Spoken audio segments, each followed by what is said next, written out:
Olá, meu amigo, minha amiga. Seja bem-vindo a mais um programa Você Precisa Saber. O programa que traz conhecimento até você. Hoje vamos falar sobre saúde, prevenção e bem-estar. Temas que interessam a nós homens. Principalmente nesse mês de novembro, novembro azul, a qual ainda existe aquele velho tabu, o preconceito de realizar o exame de próstata. E para falar sobre isso, o convidado de hoje é um profissional da medicina moderna. Ele é um especialista em urologia, pesquisador, professor da Universidade Federal de Mato Grosso do Sul e cirurgião. É uma honra de tê-lo aqui no nosso estúdio. Você Precisa Saber. Bom dia, doutor Henrique Coelho. Seja bem-vindo aqui no nosso estúdio. Você Precisa Saber. Seja bem-vindo. Obrigado. Bom dia, Samir. Muito bom estar aqui com vocês e poder compartilhar um pouquinho desse conhecimento, falar desse tema tão importante, né? Pode contar comigo e vamos lá. Com certeza. E vamos lá. Doutor, nós sabemos que a medicina está bem avançada. Sim. Inclusive, aparelhos de última geração. Por que ainda os homens têm aquele preconceito de realizar esse exame? Acho que são muitos motivos, né? Se a gente for pensar na nossa criação, como aprendemos, né, a nossa percepção de mundo, eu acredito que, assim, o homem, ele vendo o seu pai, o seu avô, que não ia no médico, que não fazia exames e que até falava, né, se gabava que não precisava ir no médico. Então, isso vai ficando no subconsciente coletivo ali de todo mundo e talvez por isso que o homem, então, tem essa percepção de que não precisa ir no médico, né? Talvez um pouquinho do complexo super-herói, isso também pode ter, a gente se sente, né, invencível e que nada vai acontecer com a gente. Eu acho que isso também faz parte do homem, né, do masculino.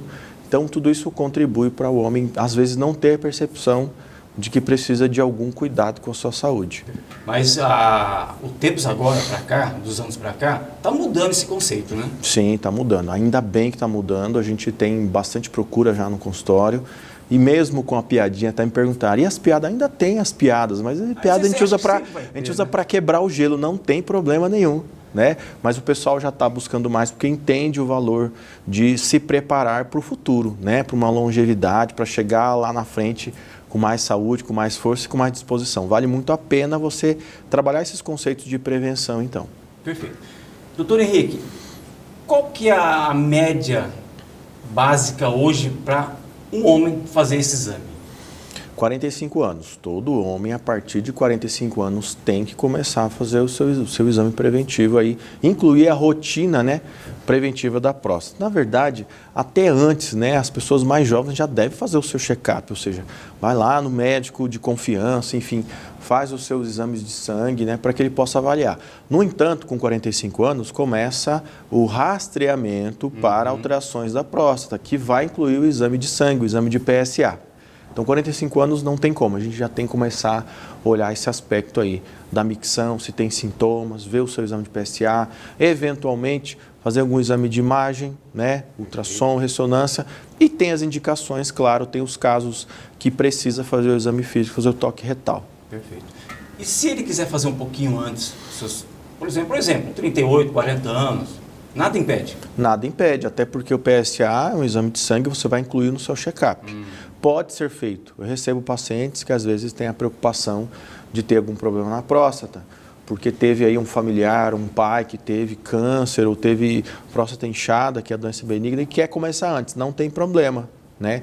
Ou porque tem algum sintoma na via urinária, dificuldade para urinar, um jato urinário mais fino, né? Aumento da frequência. Então a gente pode começar essa avaliação antes. A questão desse ponto de corte de idade de 45 anos é assim, entender que a partir dessa idade não tem como fugir. É muito importante fazer o exame para que a gente consiga fazer o diagnóstico precocemente dessas alterações. Perfeito.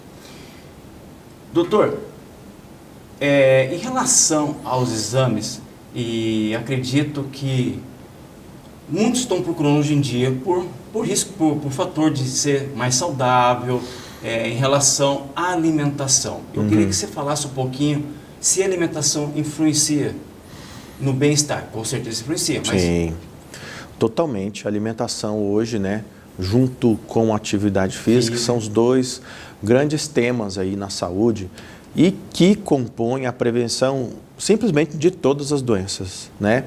Desde doenças cardiovasculares, como já é mais conhecido, até os mais variados tipos de câncer. Já está provado que a alimentação ela tem um papel-chave. Na verdade, as condições e os hábitos de vida, que envolve a alimentação, atividade física, controle do estresse, tabagismo, né, bebida alcoólica. Então, falar, né? então, tudo isso vai compor aí e é muito mais preponderante esses fatores do que o fator genético. Então, tinha-se uma ideia antigamente que o câncer era só genético. Você tinha o gene ali, não tinha o que fazer, mas não. A questão genética, a carga genética, ela representa até 30% da chance de você ter ou não um câncer. Ou seja, 70% são os fatores modificáveis, né? Que vai entrar alimentação, atividade física, todos os seus hábitos de vida. Você comentou agora há pouco, doutor, que o exame ideal é acima de 40, 45 anos de idade. Sim. Hoje, com a nossa alimentação, praticamente tudo industrializado, hormonal, há possibilidade de um indivíduo com menos de 40 ter um câncer de próstata? Pode ter, mas é muito raro. E eu já vi casos, né, pouquíssimos casos, na época eu trabalhei no Hospital do Câncer, a Fedaban, tem um número de pacientes muito grande, né, uma demanda ali, a gente filtra muito. E eu me lembro que eu tive 2 casos de pacientes com menos de 30 até, que tiveram câncer nessa região pélvica. Só que o câncer nessa idade, assim, de próstata, especialmente muito jovem, geralmente é aquele câncer bem agressivo, com a célula bem diferenciada, com evolução bem rápida. Então foge um pouco do habitual do câncer, tá? Mas você falou bem o negócio. A alimentação ela tem trazido a incidência das doenças muito mais cedo. E a gente, assim, frequentemente a gente tem casos de pessoas com 48, 49 anos, 50, o que já não é usual, né? A gente costumava ver a incidência do câncer de próstata conhecida na idade aí dos 60 anos em diante. É doença de idoso. Isso, 60 anos em diante. É isso que é a evolução. Até porque o câncer de próstata é uma doença de evolução lenta. Então, quando a gente faz o diagnóstico de uma doença avançada, de uma pessoa que não faz exames, né, a gente perdeu pelo menos 10 anos de chance de fazer um diagnóstico precoce. Porque o tempo de evolução é isso, para chegar nessa fase de que a doença está avançada, de 10 a 15 anos. Então, por isso, a gente via os casos a partir dos 60 anos. No entanto, temos visto, feito diagnóstico de doença mais cedo. Paciente com 48, 49 anos, antes dos 50. E, com certeza, são esses disruptores que a gente tem aí no meio ambiente relacionados à alimentação, sedentarismo e tudo que a gente vê hoje de maus hábitos, né, que o mundo está mergulhado. Porque você vê hoje jovens praticamente bebem muita bebida alcoólica, fuma, o tal de arguile. Então, isso eu acredito que pode levar a preposição a ter não só câncer de próstata, mas como também outros tipos de câncer, né? Sim, com certeza. Basicamente todos os cânceres têm relação com esses hábitos de vida, com o tabagismo, com a ingesta de bebida alcoólica, uns mais, outros menos, mas sempre tem. Sempre tem. O próprio sobrepeso, obesidade, é muito interessante que isso já tem trabalho assim, já provando há muito tempo, que só o fato de estarmos acima do peso, de ter o sobrepeso, de ter obesidade, também se relaciona com a ocorrência dos tipos de câncer. Então também tem essa epidemia de obesidade, sobrepeso que a gente vive, que está relacionada com o aumento de incidências. Não só a cardiovascular, não só o infarto, não só o derrame, mas também as próprias doenças malignas. Perfeito. Doutor, falando em reposição, eu gostaria que você falasse um pouco sobre o hormônio masculino. E na mulher tem a menopausa e o homem tem a andropausa. Sim. Eu queria que você explicasse um pouquinho sobre a andropausa. A andropausa, assim como nas mulheres, né, que tem aquela queda, né, a falência do ovário que não produz mais o hormônio, em nós também, né, pode ocorrer a andropausa, que é quando o hormônio, a testosterona, deixa de ser produzida ou é produzida numa quantidade insuficiente. Então, para a gente fazer o diagnóstico dessa situação da andropausa ou do hipogonadismo, a gente precisa de dosar a testosterona no exame de sangue e é importante frisar que precisam ser 2 dosagens, ou seja, o paciente precisa ser acompanhado por um período. E a gente precisa também relacionar a questão da testosterona com o quadro clínico do paciente. E a gente vê na prática, a gente vê no consultório, que não é a mesma coisa. Um paciente com testosterona de 400, por exemplo, tem uns que estão muito sintomáticos e tem outros que estão vivendo bem com isso. Então a gente tem que analisar até o histórico da pessoa, como era essa testosterona previamente, né? Isso acontece e tem acontecido com mais frequência e tem acontecido também mais cedo. E isso faz a frequência ano em ano igual a da mulher. Passando Também no médico, fazendo exames, tomando Sim. medicamento, tomando hormônio. Sim, sim. A gente precisa entender que o ir ao médico, assim, ó, a consulta Isso. médica, vamos adiantar, como que é uma consulta médica? A gente conversa com o paciente e é tudo com muita intencionalidade. Sempre falo para o paciente, às vezes, eu explico, olha, tudo que eu te perguntei aqui, eu tinha alguma coisa em mente. Então, a gente começa analisando, o paciente chega na tua sala, no consultório, você já analisa, por exemplo, o jeito que ele está andando. A marcha dele já vai trazer informações se tem alguma alteração neurológica, por exemplo, você é fisioterapeuta, você sabe disso. Então, só o paciente entrar. Você pergunta a ocupação dele, com o que ele trabalha, você pergunta se ele faz atividade, tudo tem, você vai construindo Você vai investigar a causa ali. dele para chegar no sintoma. E você vai construindo um Perfeito. perfil, aí você vai relacionar com o que a pessoa te reclama ali de sinais e sintomas, o que Isso. está incomodando ela. Então, isso é o material que a gente vai trabalhar e com isso a gente vai indicar os exames necessários. Então, não é um padrão para todo mundo. É claro que tem exames que todos devem fazer, como PSA, como dosar glicose, isso tem, mas também a gente vai trabalhar de maneira individualizada, pensando nesses fatores de risco, pensando na história familiar, para entender se tem a chance, a tendência de ter alguma doença a mais ou não. Perfeito. Agora, doutor Henrique, entre nós aqui, tá? Inclusive vocês que estão nos assistindo agora. Em relação a pessoas que fazem academia e tomam hormônio por conta própria. E sabemos que o risco é muito grande. Sim, Tá? sim. Câncer de fígado, enfim, que eu acho que é o mais comum, e principalmente o de próstata, de câncer de estômago. Eu queria que você desse uma recomendação. O que poderia ser feito e não ser feito? Sim. Olha, a testosterona ela vai agir simplesmente em todos os órgãos e todas as células que a pessoa tem. Então, não é só o fígado que é afetado, né? O fígado é o mais conhecido, pessoal, mas é tudo. Assim, ó, vou falar aqui tudo que pode acontecer no uso da testosterona, né? E especialmente se for usado indevidamente, porque no mundo da academia, no mundo fitness, tem esse apelo. E eu recebo a todo instante pacientes que já chegam lá porque um amigo passou o mesmo esquema de reposição de testosterona, o próprio personal, e o pessoal está usando de maneira muito indevida, porque foca só no benefício, mas esquece que, como qualquer medicação e qualquer hormônio, tem a maneira correta de usar, né? Então, pode afetar o fígado? Pode. Pode afetar a saúde do rim? Pode também, porque o mecanismo de ação ali da testosterona vai aumentar essa filtração renal. Então, pode haver uma alteração de função renal por conta disso, né? Pode haver alterações cardiovasculares. O coração é um músculo. Da mesma maneira que o bíceps, que todo mundo quer crescer, também pode haver sinais ali de hipertrofia, que é quando incha, né, a parede do músculo do miocárdio fica mais grossa. E essa hipertrofia começa ali o processo que vai culminar ou com um infarto ou com uma insuficiência cardíaca. Então, precisa ser usado com muita responsabilidade. Sintomas cognitivos também, né? Vai alterar a sua forma de pensar e claro que tem os pacientes que precisam, né? Mas quando você usa indevidamente vai alterar a parte cognitiva. E o grande X da questão, que o pessoal não fala, né? Quando vai oferecer um hormônio, vai oferecer uma ampolinha de testosterona, não menciona os colaterais. E não menciona que quando você faz o uso da testosterona, você vai inibir o seu eixo de produção hormonal. Então vai chegar um momento que a pessoa vai parar de usar. Ninguém vai usar para sempre aquele esquema com várias medicações, com doses altas, né? A pessoa vai parar algum momento da vida e vai sofrer o crash hormonal. Perfeito. Vai ficar lá embaixo o nível de testosterona. Se o pessoal souber o contra-risco, isso que você acabou de falar, do que o risco traz, o cara vai ficar, putz, será que é isso mesmo no meu corpo? Isso, e tem que entender, alinhar bem. Então é muito importante essa conversa que a gente tem antes com o paciente para entender o objetivo. E ontem mesmo eu atendi um paciente, foi muito interessante esse caso, ele tinha 38 anos, não tinha 40, e ele veio buscar informações sobre o uso de testosterona, com a finalidade de ganhar mais massa muscular. Só que o interessante que já era uma pessoa que se cuidava há muito tempo, fazia atividade física há muito tempo, tinha uma massa muscular muito boa, musculatura aparente, né? Não estava acima do peso, tinha um percentual de gordura muito baixo, né? E quando ele trouxe os exames dele, estava tudo certo.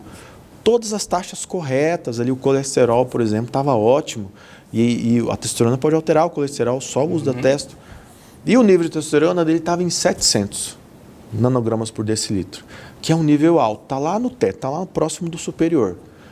Então, assim, eu mostrei para ele os benefícios, mostrei para ele os riscos de ter alguma alteração, e no caso dele ele já tinha uma queda de cabelo que ele estava tratando e investindo para resolver isso. E se ele usasse testosterona como ele pensava, né, pensava em usar, ele ia ter mais colaterais do que benefícios, porque ele já tinha uma testosterona muito boa. E eu ia estragar, se eu passasse, se eu fizesse prescrição, eu ia atrapalhar ele. Eu ia estragar aquele eixo de produção hormonal e depois, no futuro, ele talvez não voltaria a ter aquele mesmo nível de hormônio que ele tinha. E na idade dele já estava assim muito bom, já estava muito fora na curva, assim, de tão bom que estava, né? Tava limite, fora da curva mesmo. Estava assim muito bom, né? Nesse sentido. Eu ia estragar essa produção hormonal dele. Quando ele fosse parar de usar, ele ia ficar com o nível lá embaixo. Ou seja, começaria a usar o hormônio e talvez não pudesse parar mais, porque não ia estar produzindo. E é lógico, doutor, sem acompanhamento, óbvio, isso pode gerar um câncer, né? Pode gerar um câncer, alterações no fígado, como você bem falou. E nesse caso desse paciente, lembrei um detalhe agora, ele não tinha filhos. E ele tinha um planejamento de engravidar a esposa daqui a poucos anos. Então, também era um fator que para ele impedia, porque poderia levar à atrofia do testículo, e o testículo tem duas funções, a produção de testosterona e a produção do espermatozoide. Ou seja, ele poderia ter tantos problemas usando testosterona, e no caso dele ele não precisava, porque já estava bem forte, já tinha bastante massa muscular, só ia trazer malefícios, e ele acabou desistindo. A gente suplementou ele, estimulou a produção de outras maneiras para não mexer naquele eixo de produção, e certamente ele vai ter o resultado que ele quer, se manter a consistência de treino, de atividade física, e apenas com suplementação, que tem uma forma de você estimular o eixo hormonal, de produzir testosterona, né? É um trabalho de equipe, né? É um trabalho Médicos, de equipe. Nutricionista, nutrólogo e assim vai. Então fica essa dica de vocês aí, para vocês aí, pessoal. Não faça por conta própria, procure um médico. É o essencial, tá? Doutor Henrique, em relação aos sintomas que você acabou de falar um pouquinho atrás, o que o indivíduo ele pode estar sentindo em relação a fazer um exame de próstata? Por exemplo, uma micção, o que ele sente exatamente para ele procurar um médico? Sim, tem muita coisa para falar sobre isso, tá? Primeiro vamos conceituar aqui algumas coisas. A próstata, nem tudo é câncer de próstata. Isso, a gente tem assim as 3 alterações mais comuns da próstata, né, que a gente sempre trabalha. Uma delas é o câncer, mas não é a mais comum. A mais comum é o inchaço benigno, o aumento benigno do tamanho da próstata. Eu sempre digo que assim como as mulheres têm trabalho com útero, né? Isso. Tem problema de mioma, tem que fazer cirurgia, para nós, homens, é a próstata. Ela vai crescer a partir dos 40 anos. E o crescimento benigno, que é muito mais frequente, é quase que natural do homem ter esse aumento a partir dos 40 anos, isso sim vai causar sintomas. Já é esperado dentro do processo de envelhecimento do homem que haja um aumento progressivo da próstata. E a terceira alteração é a inflamação da próstata. A inflamação acontece em homens mais jovens, tá? Acontece em pessoas de 30 até de 20 e poucos anos, porque justamente está relacionado com a contaminação bacteriana. Então, a intensidade ali, a frequência maior de ter relação sexual, a fase talvez seja mais ativa, está se descobrindo. Nessa fase, a gente vê os casos de prostatite, tá? Já o aumento benigno a partir dos 40 anos. E essas duas situações, que são doenças benignas e que trazem, né, com mais frequência no consultório, é o que vai dar sintomas miccionais. Dificuldade de urinar, o jato urinário mais fraco, né, a força do jato mais fraco, mais fino, entrecortado, começa e para. Tem vontade de urinar, chega lá, só sai um pouquinho, né? Tem a dificuldade de iniciar a micção, chamado aí hesitância. Então fica lá alguns minutos até começar a urinar, porque tem uma obstrução. Então, essas doenças benignas dão muito mais sintomas miccionais. Dor para urinar, pode dar sangramento também na urina, pode dar ardência. Então, os mais variados sintomas do trato urinário pode causar. Já o câncer, como ele acontece na zona periférica, na parte de fora da próstata, ele não dá sintomas no início. Nessa fase inicial, que a gente deseja tanto fazer o diagnóstico na fase inicial, para que a pessoa tenha uma chance de cura alta de 90%, 95%, nessa fase o câncer não dá sintomas. Daí a importância de fazer exames de rotina, pensando no rastreamento do câncer de próstata, né? Então, quando é o câncer que está dando sintomas na próstata, de obstruir a urina, jato urinário, sangramento, enfim, já é o câncer mais avançado, tá? Aí o tratamento é mais rigoroso, com certeza. É mais rigoroso. Chega até uma cirurgia. Chega cirurgia, químio. Cirurgia, ainda a gente faz cirurgia na doença mais localizada, até na doença mais inicial, que é o tratamento curativo, é o tratamento que você vai resolver o problema da pessoa e vai proporcionar. A quimio e a rádio é para prevenir, para não basicamente, progredir, exatamente. Para não progredir o seu câncer. Isso, é para atrasar o crescimento da doença e traz muito mais efeitos colaterais, é um tratamento mais penoso, aí sim vai comprometer a qualidade de vida dessa pessoa. Perfeito. Doutor Henrique, agora uma curiosidade aqui para nós. Por isso que esse programa existe, você precisa saber e você vai saber. Quando eu era pequeno, ficava muito tempo no vaso. Uhum. E não tinha celular naquela época. E hoje tem. Hoje a gente fica mais tempo ainda vendo joguinho, tá? Outras coisas que não vou ficar falando aqui. É mito, verdade, mentira? Ficar muito tempo no vaso provoca câncer de próstata? Câncer de próstata não provocaria, não. Mas achei até que você ia me perguntar de doenças ali proctológicas, né? Isso também. Sim, pode dar doenças ali, como a famosa hemorroida, que é a dilatação das veias ali do plexo hemorroidário. Isso acontece. Isso é ruim mesmo. Então, ficar ali, nossa, a gente fica meia hora, até mais do que isso, né? Eu tô brincando, pessoal. Não pode. É necessidade e acabou, viu? Tá doido. Então, tem gente que fica mesmo. Isso, tá? isso dá. E aquela, por exemplo, em relação à postura de você urinar, de você defecar, postura ereta, postura inclinada, declinada, isso também é verdade ou não? Olha, existe muito trabalho. Tem os defensores de uma posição, tem os defensores de outra, mas não tem um consenso, não tem nada assim definido para que eu possa, né, dizer o que é certo ou errado nessa área. Acho que vai muito da preferência da pessoa.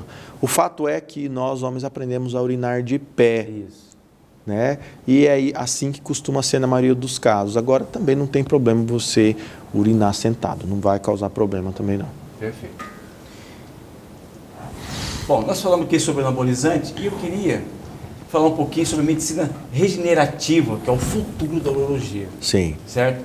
E falar sobre células-troncos em terapias regenerativas. Aonde entra a sua parte? Em relação às células-tronco, às terapias regenerativas, a gente tratou, né, eu fiz no meu doutorado, o tratamento das doenças de bexiga, das disfunções miccionais. Então entra para a gente reconstruir essa função vesical, para reconstruir a massa muscular, né, que a bexiga ela é um músculo que contrai. Então nesse caso do trabalho que eu fiz foi para isso, foi para melhorar essa composição da bexiga. Pode ser tratado em outras disfunções também, como por exemplo a incontinência urinária, tá? Que as mulheres têm, que os homens podem ter, a incontinência urinária de esforço, aquela quando tosse ou espirra tem a perda de urina. Isso acontece por fraqueza do esfíncter, do assoalho pélvico. Então, a terapia já tem trabalhos mostrando benefício nesse aspecto também. Na função renal, na perda de função renal, na insuficiência renal aguda ou crônica, tem um papel também das células-tronco para recuperar, para regenerar essa função, né? Ou pelo menos para atrasar o dano renal, que pode ser crônico e definitivo. E uma outra finalidade muito legal, duas finalidades. Na questão da infertilidade, podemos recompor, melhorar a função do testículo e possivelmente melhorar a produção hormonal também, quando a gente vai tratar o hipogonadismo, a atrofia do testículo. E o principal de todos, que eu acho que vai ter maior utilidade, maior apelo para os homens, é tratar a disfunção erétil. Tratar a disfunção erétil com células-tronco já tem trabalhos de bastante tempo, trabalhos experimentais, sobre o tratamento de células-tronco, aplicando ali no corpo cavernoso do pênis para melhorar essa irrigação, essa função ali de entrada do sangue no pênis e a pessoa conseguir restaurar a função erétil. Então já tem trabalhos adiantados. Lá na universidade, no centro de pesquisa, a gente tem projetos aí em andamentos, esperando autorização para começar testes também nessas situações todas da urologia. E como que está o incentivo de pesquisa aqui no nosso estado? Você que é um pesquisador, Sim. gosta de estudar. Sim, a gente tem até um momento bom, tem vários editais de pesquisa, né? A gente tem lá na UFMS, né, o lugar onde eu me formei, inclusive, tem o Cetrogen, que é o laboratório que trabalha com engenharia tecidual e células-tronco, né? E dentro do HU tem uma outra estrutura, que é o CPC, o Centro de Processamento Celular, que está se desenvolvendo também para tratar tanto células-tronco, mesenquimais, como o transplante de medula óssea. Então, no futuro, a gente vai ter esses serviços aqui no nosso estado, que até hoje não tem, né? Então, a ideia é, no futuro, ser acessível mesmo. E como está sendo esse vice-células-tronco? Porque o pessoal, eu acho que não tem tanto conhecimento, que está começando a conhecer agora. Não tem. Esse ano está tendo um boom, você deve saber também, de muitos cursos, muitos profissionais levantando a bandeira sobre as terapias regenerativas. E na área da ortopedia mesmo, isso é muito importante. Que é mais por conta das artroses aí de joelho, articulações. Enfim, tem um uso muito bom e tem resultados fantásticos, né? A gente sabe disso. Só que a terapia, ela vai trabalhar em qualquer célula, qualquer órgão do seu corpo. Então, de recuperar um paciente que tem insuficiência renal, pensa, tirar o paciente da hemodiálise, tem pacientes que têm esse potencial, né? A gente pode melhorar a qualidade de vida, porque o transplante renal é um processo muito mais apurado, muito mais avançado, complexo, mais difícil. Se você puder curar a pessoa, isso vai ser muito legal. E a legião de homens que eu atendo hoje no consultório com disfunção, tanto miccional ou com disfunção erétil, se pudermos, né, tratar essas pessoas e devolver essa função tão importante, então vai ser algo assim fantástico, vai ser maravilhoso. Perfeito. Então a gente está vivendo esse boom, temos editais de pesquisa, a gente tem. Acho que o que demora mais hoje é a gente aprovar esses projetos de pesquisa, que é um processo longo. E por ser um tratamento teste clínico, vai envolver paciente, vai envolver material genético, células-tronco, ele acaba tendo que ir para o Conselho Nacional de Ética, para o CONEP. Então esse processo acaba demorando, porque é muito mais burocrático, até entendo que tem que ser assim, mas acaba sendo aí uma dificuldade da gente, né? A legislação no Brasil não favorece teste clínico, não favorece. Tanto que nos outros países, na América do Norte, Europa, tem muito mais estudo, tem muito mais liberdade. As empresas podem investir também, né? Podem explorar isso, mas explorar é uma exploração do bem, porque investe e depois vai disponibilizar para a sociedade, né? Que no Brasil a gente tem essa dificuldade. Está começando a crescer ainda. Está começando a crescer, tem muito entrave. Tanto que tem muito pesquisador, você sabe que está indo para o Paraguai. Tem uma pesquisadora aqui, eu não vou divulgar o nome dela, ela é muito famosa, ela está estudando muito essa parte e ela está levando o laboratório dela, assim, a gente tem notícias, né, de que está investindo lá por conta da abertura que o país tem, tanto de investimento como de legislação, permite, assim, instalar com mais facilidade. Mas a medicina em si, tá, o Conselho Federal de Medicina, o Conselho Estadual, ela está brigando por já incentivar a célula-tronco no país? A gente não tem muito incentivo, não. Da parte de conselho, não temos. Né? É visto as notas... Sim, as notas técnicas, os consensos são bem curtos em dizer que é tratamento experimental, não se deve utilizar e acaba até coibindo, assim, o conselho médico acaba coibindo. Então, eu não vejo apoio, não. E muitas coisas, a gente está numa fase, então eu estou nessa frente, acho que você também, que a gente está desbravando, né? A gente trabalha mesmo no limite. A gente permanece dentro da lei, dentro do que é permitido, mas a gente fica ali naquela linha, né? Lutando para ampliar esse horizonte, né? Então essa linha que eu falo é lutando para ampliar esse horizonte, trabalhando com seriedade, trabalhando com pesquisa, mas lutando para aumentar esse campo de atuação. Perfeito.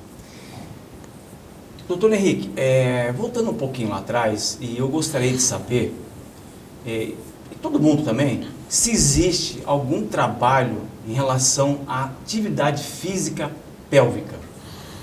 Trabalhos tem, o pessoal da Físio milita muito nisso, né? Tem até uma especialidade aí que nos últimos anos... Específico para isso. Tem sim. Tem um papel muito importante o treinamento de assoalho pélvico, né, as técnicas que a fisioterapia emprega. E tem estudado demais, né? Eletroestimulação, por exemplo. Porque o pessoal não tem muito conhecimento mais. Não tem. O que é isso? Não tem. Quando chega as mulheres, né, eu encaminho muitas mulheres para a fisioterapia uroginecológica, terapia de assoalho pélvico. E elas ficam surpresas quando eu falo, você tem que ir no fisioterapeuta especialista. Existe isso? Ficam assustadas, né? Não sabem que existe.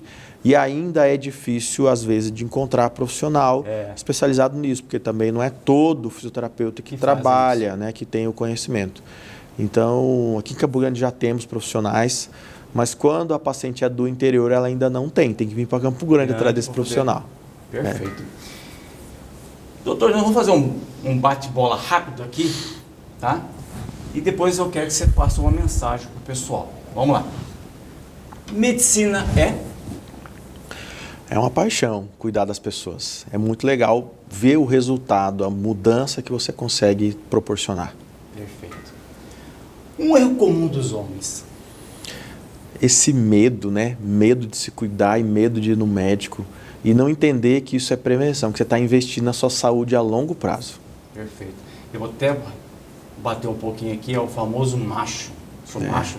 Macho para mim é tomada, essas coisas. Você tem que ser homem o suficiente para procurar um médico, com certeza, né, doutor? Sim, tem que ter muita coragem, muita responsabilidade. E inteligência, eu diria até inteligência. Perfeito. Pensar lá na frente, no futuro, na prevenção, evitar muitos problemas. Perfeito. Um hábito que faz diferença. Um hábito que faz diferença é você ser homem no sentido de cuidar das pessoas em volta que você tem. Eu acho que isso é a essência do quem está bem aliado com o seu masculino. Resolver problema, ajudar as pessoas, mas para você conseguir exercer essa função do homem na sociedade, exercer esse lado que eu acredito que é masculino, você precisa se cuidar. Você precisa estar alinhado. Para você cuidar do outro, você precisa estar bem. Então, eu acho que ser homem é isso. Perfeito. Testosterona baixa É ruim demais, é péssimo. A gente precisa tratar, precisa combater, mas não só repor testosterona, mas entender o porquê que você chegou nesse ponto. Então, entender que o hábito de vida não está bom, que a alimentação está ruim, geralmente a pessoa está sedentária. Então, tratar todos esses fatores para que você possa viver bem, que você possa voltar a produzir a sua testosterona. E repor nos casos que precisa, claro. Perfeito. Um tema muito importante, anabolizante É péssimo, porque assim, tirando o pessoal que usa isso como meio de vida, como profissão, e que vai ter um ganho, né, um ganho financeiro mesmo, né, nessa situação por utilizar como esporte, patrocínio, etc., uma pessoa comum que não usa isso como meio de vida, como forma de ganhar vida, não faz sentido investir tanto e tomar muito anabolizante para crescer, para ficar muito forte. Qual que é a finalidade disso? Não vai ganhar nada com isso, só vai ter lá na frente, vai colher esses colaterais e vai enfrentar problemas quanto a isso. Com os fakes na internet, comprimitinho, aquelas imagens bonitinhas. Cuidado, viu, pessoal? Cuidado mesmo. Né, não mostra o efeito colateral, não mostra o trabalho que tem por trás. A gente até tem agora os influenciadores que ficam contando o lado ruim, né? Eu sigo algumas pessoas que abrem esse mundo, mas para mostrar os problemas que tiveram, o lado negativo. E aconselho não utilizar, porque depois que entra para esse mundo, o homem pelo menos não vai mais produzir, você não vai precisar ficar tomando, né? Isso acaba sendo ruim. Estética íntima. É uma grande revolução aí. Eu digo que os homens descobriram o segredo das mulheres, né? Que as mulheres antes dominavam essa parte da estética, entendiam o valor disso, iam atrás para recuperar a autoestima, né? E o homem ficava lá, sofrendo, e sempre teve, tá? Sempre tive consultas relacionadas a tamanho de pênis. O paciente trazia essa queixa, a gente não tinha o que fazer, era bem frustrante, porque eu não podia oferecer nenhuma solução para esse tipo de problema. A pessoa era obrigada a viver assim, né, com aquela dor, com aquela queixa. E agora a gente tem, então é uma grande revolução, a gente pode trabalhar a autoestima, devolver a saúde da pessoa através de um procedimento estético. E muitas vezes é o ponto de virada de muitos homens, quando a gente consegue melhorar o tamanho do pênis, né? Consegue melhorar esse aspecto da vida, é o ponto de virada. A partir disso ele começa a se cuidar. Ou seja, era algo que realmente o atrapalhava, tirava a sua confiança, às vezes até causava uma depressão ali, a pessoa ficava triste mesmo. Quando você resolve isso, a pessoa volta a viver. A autoestima dele aumenta. É isso. Começa a cuidar do corpo, começa a emagrecer, começa a fazer atividade física, né? Então é um ponto de virada. Perfeito. Doutor Henrique, eu queria que você passasse uma mensagem para o pessoal que pelo Instituto INCA, Instituto Nacional de Câncer, Sim. cerca de 17 milhões de brasileiros morrem por ano de câncer de próstata. Sim. Então eu queria que você passasse para o pessoal um conselho de procurar o seu médico, de tratar, de prevenir. Sim. Então, o câncer de próstata ele é um câncer que ele incide muito, ele é o mais incidente na população masculina. Ele só perde para o câncer de pele, que ganha em todos os aspectos. Mas tirando o câncer de pele, o câncer de próstata ele é o mais frequente. Então, não adianta você fingir que não está vendo, né? Tem uma colega minha, uma médica, que fala assim, não tem como desver essas informações da importância da próstata. E entender que quando você faz um simples exame de sangue, você já está fazendo o rastreamento, a prevenção de uma doença que pode chegar numa fase mais avançada. E o câncer de próstata, na fase avançada, ele espalha pelo corpo inteiro, ele causa aquelas metástases nos ossos, metástase, e dá muita dor. A pessoa tem muita dor. Então é um fim de vida, é uma morte.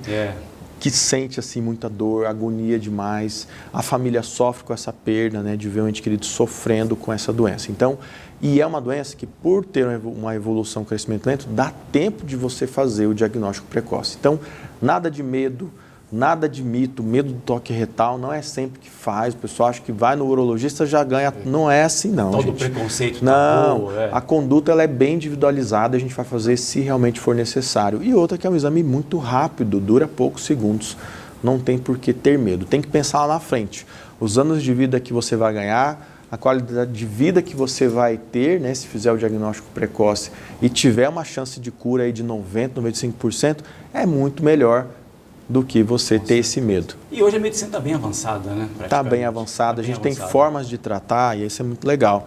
A gente consegue tratar o câncer de próstata localizado com cirurgias minimamente invasivas, que não vão causar dois problemas que tínhamos anteriormente, que era a incontinência urinária, um grande medo do homem, né? Ficar perdendo urina, e a preservação da função erétil.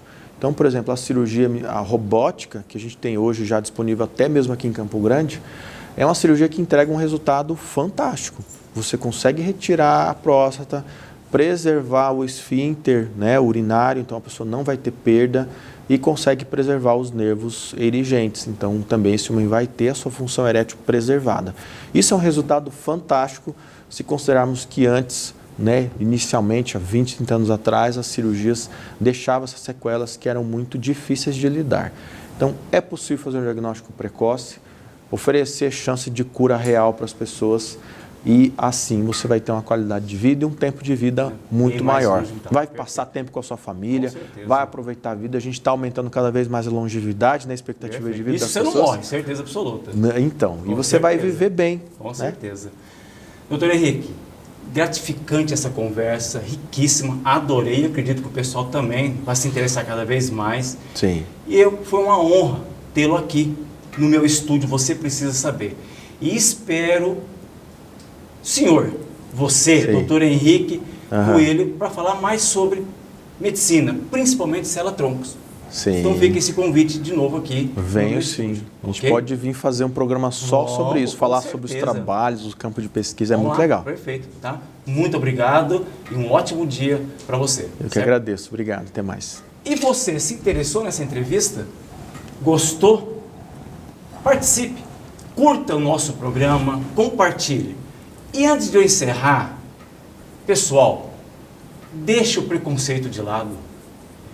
Deixe esse tabu, quebra essa mente que os antigos tinham, que inclusive os novos estão seguindo um pouquinho esses antigos. Pensa na sua saúde, pensa na sua vida. Como eu falei agora há pouco, cerca de 17 milhões de pessoas morrem por ano no Brasil câncer de próstata. Por quê? Por vergonha de ir a um médico. Então deixa de ser ridículo. Vamos cuidar da nossa saúde. Vamos prevenir cada vez mais o nosso corpo. Então fica essa dica. Até o próximo programa. Fique com Deus.